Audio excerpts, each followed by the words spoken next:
मी निश्चितपणे माननीय मोदीजींचे आणि आपले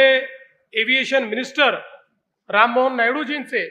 मनापासून आभार मानेन की शेवटी आमच्या सगळ्यांच्या मनाप्रमाणे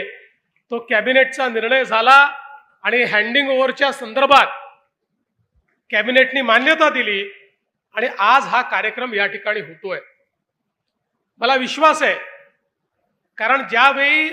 या एअरपोर्टचं डिझाइन आम्ही तयार केलं त्यावेळी पहिल्यांदा जे कन्सल्टंट होते त्यांनी असं सांगितलं की 2 रनवेची आवश्यकता नाही आहे, आत्ता जेवढे पॅसेंजर आहे प्रफुल्लभाई त्यात 1 रनवेत होऊन जाईल। मी म्हटलं चालणार नाही,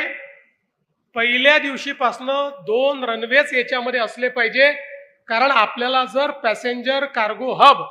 ही संकल्पना मांडायची असेल। आणि मला सांगताना आनंद वाटतो की आज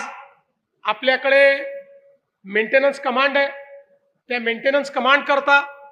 डसो एव्हिएशन आहे त्यांच्याकरता, त्यानंतर अजूनही काही प्लेयर्स ज्यांनी आता आपल्याकडे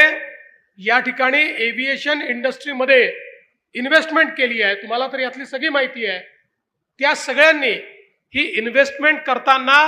त्याच्यामधला सगळ्यात मोठा ड्रायव्हर जर काही असेल तर तो सेकंड रनवे ठरला की सेकंड रनवे या ठिकाणी होतोय। आम्ही सांगितलं या सेकंड रनवे पासनं तुम्हाला टॅक्सीवे देऊ आणि तुम्हाला जेवढी जागा पाहिजे तेवढी जागा ही आम्ही आमच्या मिहान आणि MIDCच्या अंतर्गत देऊ। आणि मला सांगताना आनंद वाटतो की आता वेगवेगळ्या प्रकारे डिफेन्स एव्हिएशन मॅन्युफॅक्चरिंगमध्ये मोठी इन्व्हेस्टमेंट ही आता आपल्या नागपूरमध्ये आलेली आहे आणि त्याचं एकमेव कारण हा दुसरा रनवे आहे की ज्याच्यामुळे ही इन्व्हेस्टमेंट या ठिकाणी आली आहे।